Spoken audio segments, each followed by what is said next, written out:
So we're going to do a very rapid switch over for our next session, which will be starting in 2 minutes. A session which you won't see many examples of at this show, talking about Mpeg 5 and how to deploy the latest Mpeg standard. We have Sam Orton-Jay from Vnova, who are a core and the only core component in the new Mpeg 5 top layer, overlay layer. And Sam's going to give us an overview of how Mpeg 5 is going to function, its core capabilities, and its architecture. And I've seen the presentation before and highly recommend it. If Mpeg 5 is going to be a disruptive, game-changing technology layer, and this is a wonderful session to understand its importance from both a technical and deployment level. Well, good afternoon, everyone. Thank you for stopping by for this quick session on Mpeg 5 Lcevc. I'm Sam from Vnova. We were one of the companies that contributed a lot of the original IP to that standard.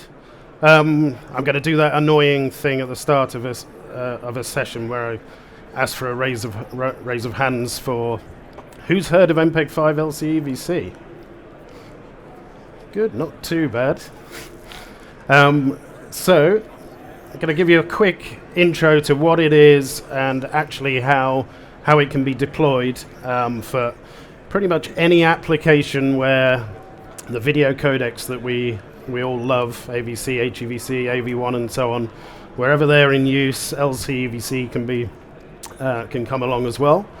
So the sort of basic value proposition, first of all, is it's an Mpeg standard, so you obviously get all of that compatibility and industry standard, all of those benefits.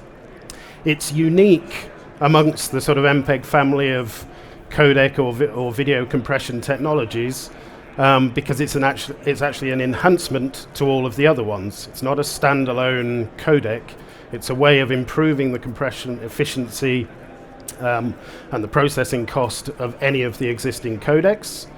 And crucially, it's low complexity, which actually means that it can be deployed in software on lots of devices, just with simple software updates to apps, because the decoding is low complexity, doesn't require too much processing there. And it also means, for those of us who are more concerned about sustainability of transcoding workflows and the power we use to power our services, we can actually bring the cost and energy consumption down on that side too. So I won't bore you with the technical detail too much, but this is just to give you a very quick idea of how it works. LCEVC basically adds a sort of hierarchy of enhancements on top of the base codec, and in the most common use case, the base codec is encoding the source at a quarter resolution. So you can see there you're already gaining you're losing 3/4 of the processing just because the base is encoded at a low resolution. And then it uses AI upscaling to take it up to the target resolution, and LCEVC encodes the additional details that are then added on top of that so that you get back to a perfect reconstruction of the source. And what does that mean, the important bit? Well, it delivers significantly better compression for all of the mainstream codecs today. So with H.264 AVC, your compression efficiency is improved by 40 to 50%, so you can reduce the bit rate that you're delivering by that sort of factor and still deliver the same or better quality. And you can see the numbers for the other codecs as well. And as I said, because it's low complexity, the processing cost, the processing speed goes up, you get faster encoding, and that's something like 2.5x for AVC, and it gets even more for the more advanced codecs. So LCEVC really breaks the mold because, as you probably know, with most new generations of codecs, you also incur a massive extra processing overhead for dealing with the new tools and complexity in those codecs. But LCEVC actually helps on both dimensions, bringing that down and improving the compression efficiency. And it can also help with latency as well, because by very often low latency pipelines mean turning off lots of codec tools to get things through quicker, which obviously compromises quality a little bit. Lcevc, because it's low complexity, means you can bring some of those tools back, or bring the Lcevc tools in and still maintain very low latency. And we'll move in a little bit into how you actually deploy it. This is just a really quick overview to make something that may be obvious, but just to make sure it's very clear, which is that Lcevc is something that needs to be added into the encoding process and also on the player side. But the great news is that everything in between is completely transparent. It's carried with the sort of user data with the bit stream of the encode, so your packaging and CDNs and so on, they essentially don't know it's there unless they particularly need to. So just pausing to outline one such deployment or sort of use case that we're showcasing on the Lcevc showcase stand, which is just over there, which is using Harmonic's XOS encoder to encode Lcevc enhanced AVC streams in 4K P60. So we have essentially a live channel running at that bitrate, and Harmonic are already making that available to some operators on a sort of demonstration basis at the moment. And because, once again, of the sort of processing benefits of Lcevc, you can actually increase the density somewhat on that Harmonic server. And that's going across to an Amlogic chipset, the S905D3, which has just had some very minor software updates in the drivers to leverage some of the hardware scaling blocks on that chipset. So it's just a sort of one example of how actually deploying this Lcevc to devices can be very quick and straightforward. So now, just to give you a sense of what is a very rapidly growing ecosystem of solutions, if you're looking to adopt Lcevc for a service, or indeed if you're a vendor in one of your products. So this is currently the set of solutions, that some of which we have on the stand over there. So you can see there's quite a broad range of encoders already. We have a couple of players on here. We're also working with a range of platforms who've obviously integrated Lcevc both on the encoding side and across their app or player frameworks. There is increasingly work at the chipset level. One quick note is that Lcevc was also adopted by the SBTVD 3.0 spec in Brazil recently, which is leading to a lot more uptake with the sort of TV vendors and so on. And so we're now working with quite a few chipset vendors to roll out dedicated support in devices. And there are a number of systems integrators as well who are already very familiar with building bringing Lcevc into set-top boxes and others.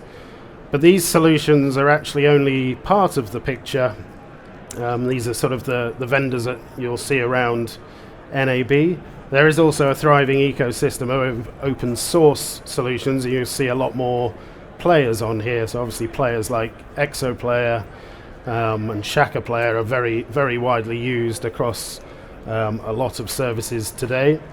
And we have reference integrations into all of those open source solutions. So meaning that any service that's using any of these players can very quickly deploy Lcevc in their apps.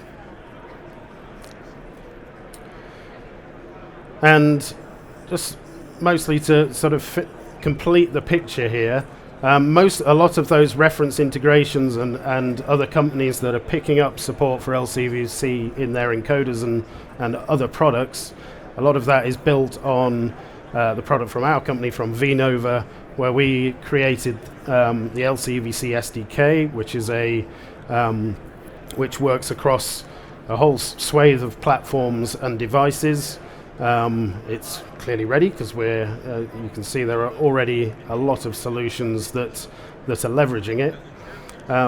And also importantly, to quickly note, LCEVC, there are now licensing terms for entertainment services out there.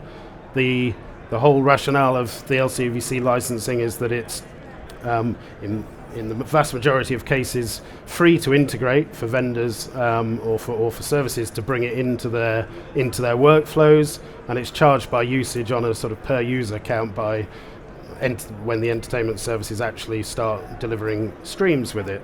And in the vast majority of cases, that licensing means that it saves more money in delivery costs because of lower bit rates and higher quality, higher user engagement than it costs in licensing. This just gives you the sort of quick, I won't dwell on this too much, but gives you the picture of how that low-level SDK, our multi-platform encoder SDK and decoder SDK, feed up into these reference integrations for encoders and players. I haven't really touched on FFmpeg, but within FFmpeg, is obviously very widely used. There is support for it's in excess of 12 different base encoders. So whether you're working with X264, X265, encoders from Main Concept, NVIDIA, there's a whole host that are already supported through FFmpeg there. And those reference integrations, of course, also bubble up into commercial solutions, which we've quickly touched on.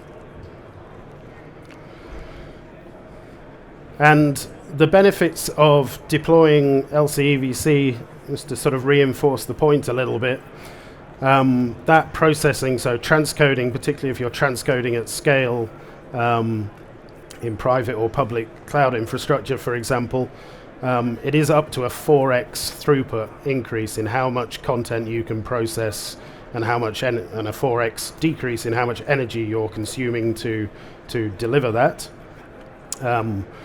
It's quick and easy to integrate, so with that sort of mix of open source solutions, reference integrations, and commercial vendors out there offering the solutions now, in the vast majority of cases it's very quick to bring it into a workflow and a service.